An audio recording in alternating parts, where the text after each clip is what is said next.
DC Multiverse! How's it going, super friends? Welcome back to my channel. Today I'm going to present to you my very honest and blunt review of the McFarlane Toys DC Multiverse Devastator vs. Superman 2-pack. I actually shared my initial thoughts about this 2-pack a few videos back during a vlog when I said, I am not impressed with this. Yep. That's what I said, and you're going to find out why in this video. So the box art for this, I mean, you're looking at it, it's big, it's open, you can see everything on the inside. Coolest thing actually though is this base down here. This is something that I am quite stoked about. Here's the left hand side of the box with the name and stuff like that, and here's what the back of the packaging looks like. And I really got to say I like the fact that this piece of artwork is actual action figure photography on the back there. They kind of had to go with this just because the Superman versus Devastator scene in the comic book, in the Devastator issue, really, this isn't the same Superman at all, but I really do hope that they continue to go with something like this, with actual Instagram-worthy action figure photography on the back. Alright, let's jibba jabba. Let's get him out. Oh, that's noisy.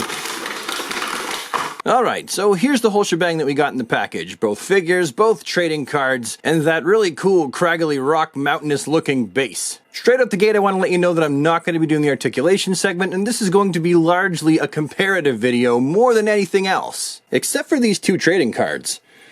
These are cool. I really like where Todd's going with this whole having images of the actual figures on the trading cards rather than artwork. Here's the data file on the back. We all know what it is because it's from the previous Superman trading card. Literally, it's the Action Comics 1000 bio with just a new picture on the side here plopped in place of the previous. And here's the Devastator trading card. Again, fantastic artwork. I really want to see more of this come out of McFarlane Toys, with the rear of the card also having the Devastator's data profile. So, them's be the trading cards. Two more for the pile.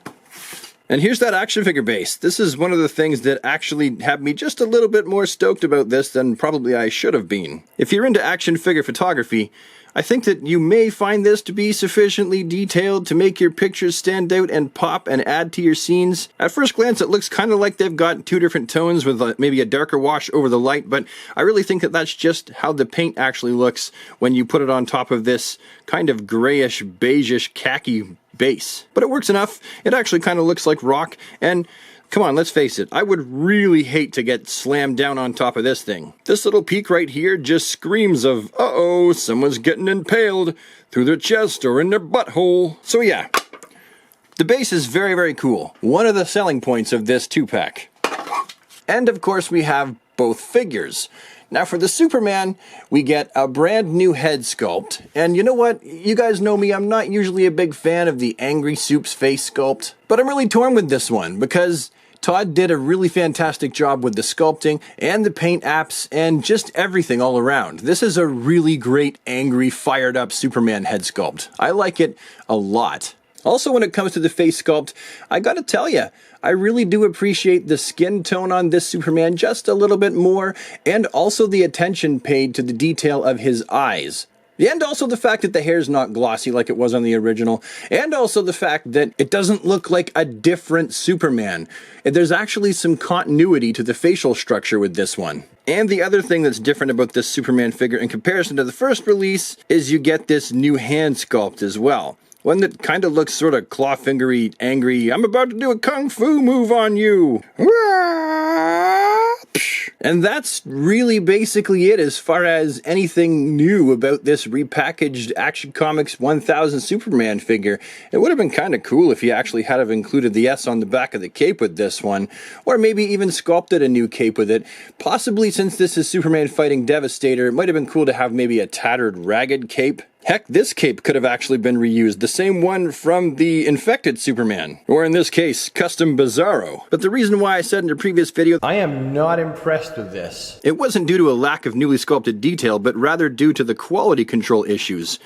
The paint on his belt is really quite sloppy, and the yellow paint from his chest insignia is not really up to par. It doesn't quite meet the lines, it's a little bit fuzzy in some spots, so I was really hoping that the quality control would have been better, and there's actually a splotch of glue down here at the edge. Now, although with Angry Face Claw Hand Superman here, we do get the benefit of the new body parts, we do seem to lack something as far as quality control goes, seeming that this was almost hastily done, and I will admit that this might just be an issue with the one that I got, and most may not have this issue. As you all know, I don't watch action figure reviews based on figures that I have not yet reviewed myself because I don't want other people's observations and opinions to taint what I would be thinking naturally and organically. I want to have my own thoughts about it. So, quite possibly, I might be like one of the only reviewers that has this whole paint quality control issue. But overall, I definitely do like him very much.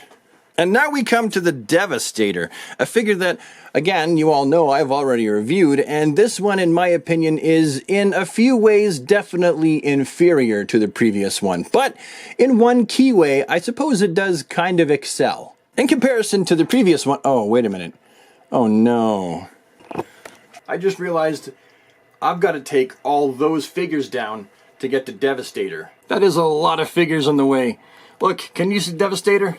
He's right there in the back, looking all cheeky. 1 hour later! Ah, finally, come to Papa. There.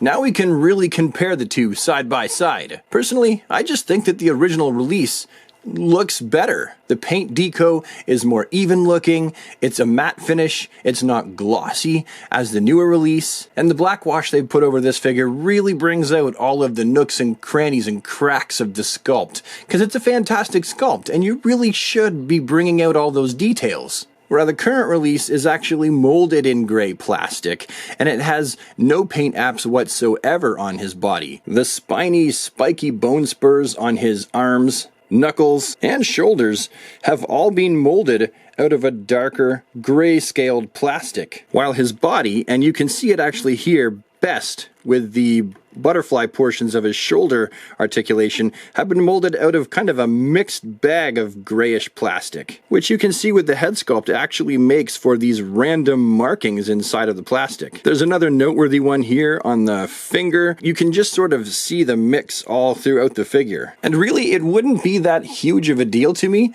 except for the fact that the plastic is shiny, and that really takes away from the overall look. And then also, it's not even.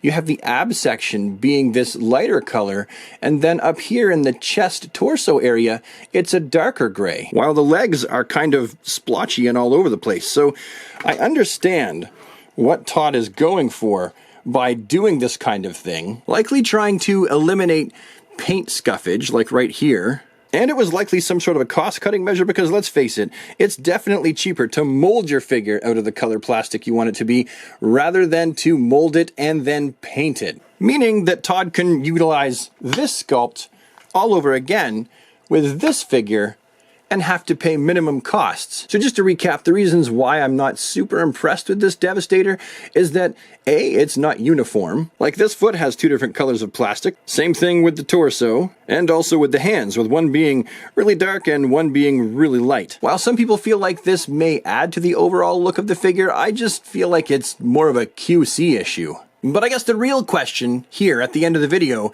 is, can I, as the reviewer, suggest these to you as a Superman fan, a DC fan, someone who has been perhaps collecting Todd's DC Multiverse action figure line since the very beginning? Can I recommend these to you as a worthwhile purchase? Well, I'm kind of in the middle. I'm 50-50, to be honest. Quality control issues aside with these figures, which I've already mentioned, I feel like if you really have to get that angry, scowly, fired up Superman head sculpt and the new hand sculpt, and if you possibly missed the Devastator on his first go around, then yeah, this may be an action figure 2-pack for you. Because Superman's new face sculpt looks really great, and it's going to look fantastic in photos. So yeah, this may be a 2-pack for you if you fit into that category. But for someone like myself, who already has the original release of Devastator, which in my opinion is definitely the superior figure, and you already have multiples of the Action Comics 1000 Superman,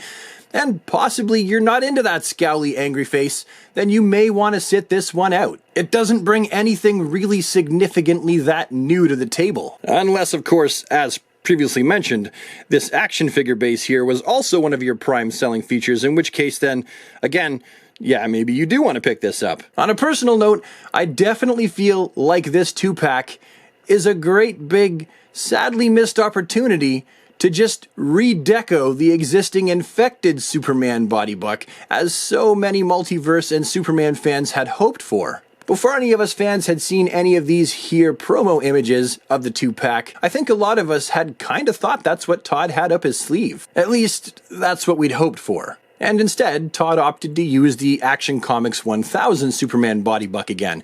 A great figure. You guys know I love it. But I really do think it's a missed opportunity to have reused this body buck. This one, many of us feel, is kinda superior. So yeah, I suppose as someone who picked this up himself, and quality control issues aside, was mildly pleased with it, I would say this is about a 6.5 out of 10 for me. With the best part for me being that newly tooled Superman face sculpt. But anyway, that's my story and I'm sticking to it. Hopefully you found this video to be an interesting, useful waste of time for the day. And if you did, you know where all the buttons are that do all the stuff. And if you don't like it and you don't like me and you just want me to shut up and stop sharing my opinion, well, you know where that dislike button is. But I know where you live. No, I'm just kidding. I don't know where anyone lives. I almost never leave my house. And I will see you with the next one. Have a super awesome, fantastic DC day, everybody. And take care.